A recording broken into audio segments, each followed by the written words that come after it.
আসসালামু আলাইকুম, সবাইকে স্বাগত জানাচ্ছি আমার দেশ আজকের বিশ্বে। আপনাদের সঙ্গে আছে আমি হুমায়রা নাওচিন।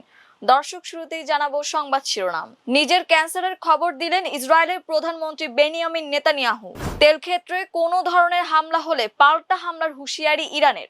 ইরানের বিরুদ্ধে আবার যুদ্ধ করতে চায় ইসরায়েল, ট্রাম্পের সবুজ সংকেতের অপেক্ষা। ইরানি জাহাজ জব্দের বিষয়ে ট্রাম্পের দাবি প্রত্যাখ্যান চীনের।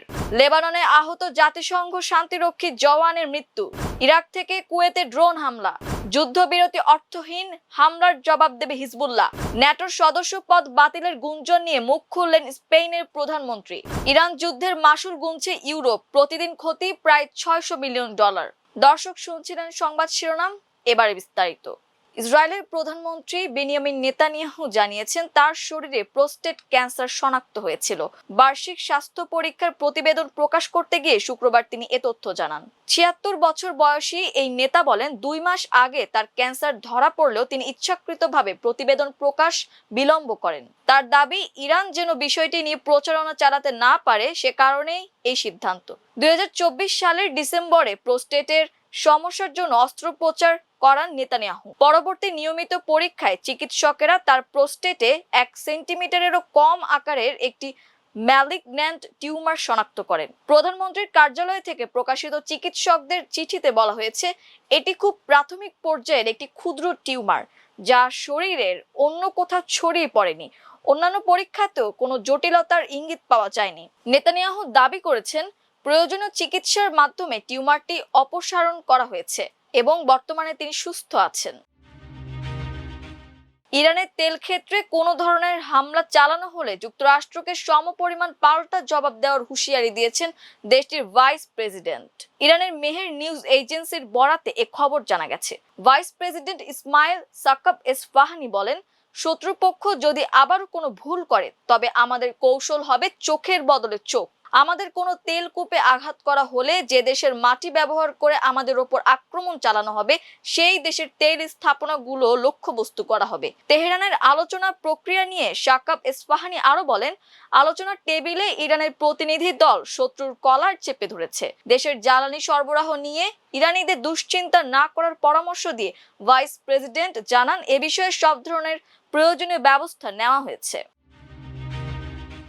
ইসরায়েলের প্রতিরক্ষা মন্ত্রী ইসরায়েল কাটস বলেছেন, ইসরায়েল ইরানের বিরুদ্ধে যুদ্ধ পুনরায় শুরু করতে প্রস্তুত। তারা যুক্তরাষ্ট্রের সবুজ সংকেতের অপেক্ষায় আছে।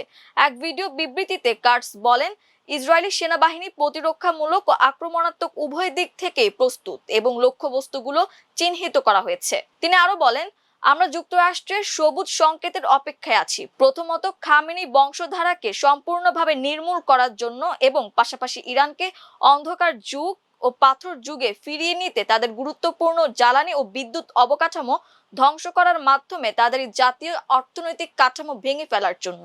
কাটস দাবি করেন, এবার যখন হামলা পুনরায় শুরু হবে তা ভিন্ন ও আরো প্রাণঘাতী হবে এবং সবচেয়ে সংবেদনশীল স্থানে বিধ্বংসী আঘাত হানা হবে। ইতোমধ্যে ইরান যে বড় ধরনের ক্ষতির মুখোমুখি হয়েছে তার পরবর্তী ধাপ হবে পরবর্তী আক্রমণের ফল, সেটি তাদের ভিত্তি কাঁপিয়ে দেবে। মার্কিন প্রেসিডেন্ট ডোনাল্ড ট্রাম্পের করা অভিযোগ সরাসরি নাকচ করেছে চীন। ইরানি পতাকাবাহী একটি জাহাজ জব্দের ঘটনাকে কেন্দ্র করে ট্রাম্প দাবি করেছিলেন সেটি নাকি চীনের উপহার হতে পারে। শুক্রবার চীনের পররাষ্ট্র মন্ত্রণালয় এই অভিযোগকে ভিত্তিহীন বলে প্রত্যাখ্যান করে। মন্ত্রণালয়ের মুখপাত্র গুয়ো জাইকিন বেইজিং এ সাংবাদিকদের বলেন, চীন এমন সব অভিযোগ ও সংযোগের বিরোধিতা করে যেগুলোর কোনো বাস্তব ভিত্তি নেই। ট্রাম্প বলেন, জাহাজটিতে ভালো কিছু ছিল না এবং এটি সম্ভবত চীনের পক্ষ থেকে পাঠানো উপহার হতে পারে। তবে চীনের পক্ষ থেকে স্পষ্ট করে জানানো হয়েছে, বিভিন্ন দেশের মধ্যে স্বাভাবিক আন্তর্জাতিক বাণিজ্যিক সম্পর্ক কোনো ধরনের বাধা বা হস্তক্ষেপের শিকার হওয়া উচিত নয়। লেবাননে নিয়োজিত জাতিসংঘের শান্তিরক্ষা মিশন জানিয়েছে, গত ২৯ মার্চ আদচিত আল কুসাইর ঘাঁটিতে গোলার আঘাতে গুরুতর আহত ইন্দোনেশীয় জওয়ান কর্পোরাল রিকো প্রামোদিয়া মারা গেছেন। হামলার সময় ইউনিফিল জানিয়েছিল, ওই ঘাঁটিতে আঘাত হানা গোলাটির উৎস সম্পর্কে তারা নিশ্চিত হতে পারেনি। ওই একই হামলায় ওই সময় আরও একজন শান্তিরক্ষী নিহত হয়েছিলেন। এক বিবৃতিতে সংস্থাটি বলেছে, আমরা সকল পক্ষের কাছে আন্তর্জাতিক আইন অনুযায়ী বাধ্যবাধকতা মেনে চলা এবং জাতিসংঘের কর্মী ও সম্পদের নিরাপত্তা নিশ্চিত করার দাবি জানাচ্ছি। শান্তিরক্ষীদের ওপর ইচ্ছাকৃত হামলা আন্তর্জাতিক মানবিক আইন এবং নিরাপত্তা পরিষদের 1701 নম্বর প্রস্তাবের গুরুতর লঙ্ঘন, যা যুদ্ধাপরাধের শামিল হতে পারে।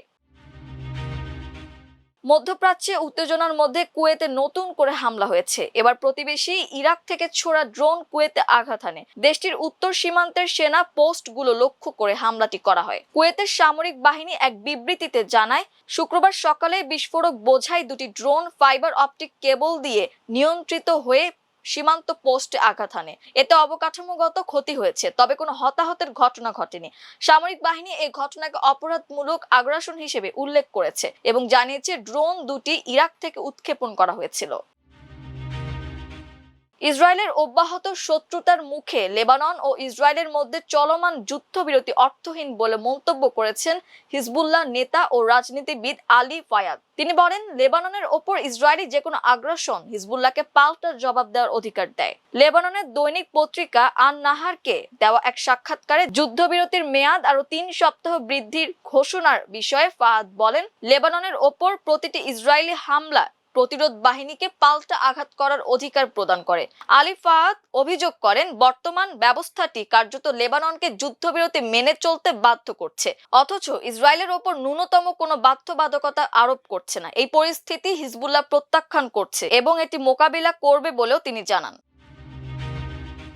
ন্যাটোর সদস্য পদ থেকে স্পেনকে স্থগিত বা বাতিল করা হতে পারে এমন খবরকে ভিত্তিহীন ও গুজব বলে উড়িয়ে দিয়েছেন স্পেনের প্রধানমন্ত্রী পেদ্রো সানচেজ। শুক্রবার সাইপ্রাসে আয়োজিত ইউরোপীয় ইউনিয়নের এক অনানুষ্ঠানিক শীর্ষ সম্মেলনে যোগ দেওয়ার সময় তিনি গণমাধ্যমের কাছে এ প্রতিক্রিয়া জানান। সানচেজ আরো জোর দিয়ে বলেন, স্পেন ন্যাটোর একটি অনুগত অংশীদার এবং জোটের প্রতি তার সমস্ত প্রতিশ্রুতি যথাযথভাবে পালন করে আসছে। ইরান সংকটে মার্কিন যুক্তরাষ্ট্রের সরাসরি সামরিক অভিযানে শরিক না হওয়াকে তিনি আন্তর্জাতিক আইনের প্রতি দায়বদ্ধতা হিসেবে উল্লেখ করেন। ইরান ও ইসরায়েল যুক্তরাষ্ট্রের মধ্যকার চলমান যুদ্ধের উত্তাপ এবার সরাসরি ইউরোপীয় ইউনিয়নের অর্থনীতিতে আঘাত এনেছে। ইইউ এর অর্থনীতি ও উৎপাদনশীলতা বিষয়ক কমিশনার ভালদিস ডোমব্রোভস্কিস জানিয়েছেন, এই যুদ্ধের ফলে ইউরোপের অর্থনীতিতে 0.2 থেকে 0.6% নেতিবাচক প্রভাব পড়েছে। আল জাজিরার এক প্রতিবেদনে বলা হয়েছে, ইরান যুদ্ধের কারণে পারস্য উপসাগরের গুরুত্বপূর্ণ নৌপথ হরমুজ প্রণালী বন্ধ হয়ে যাওয়া এবং বিমানের জ্বালানির দাম অস্বাভাবিক বৃদ্ধি পাওয়ায় চরম সংকটে পড়েছে ইউরোপ। পরিসংখ্যান অনুযায়ী এই অচলাবস্থার কারণে ইউভুক্ত দেশগুলোর প্রতিদিন প্রায় 58,40,00,000 মার্কিন ডলার আর্থিক ক্ষতি হচ্ছে। দর্শক, এই ছিল আমার দেশ আজকের বিশ্বে। এতক্ষণ আমাদের সঙ্গে থাকার জন্য অসংখ্য ধন্যবাদ। আল্লাহ হাফেজ।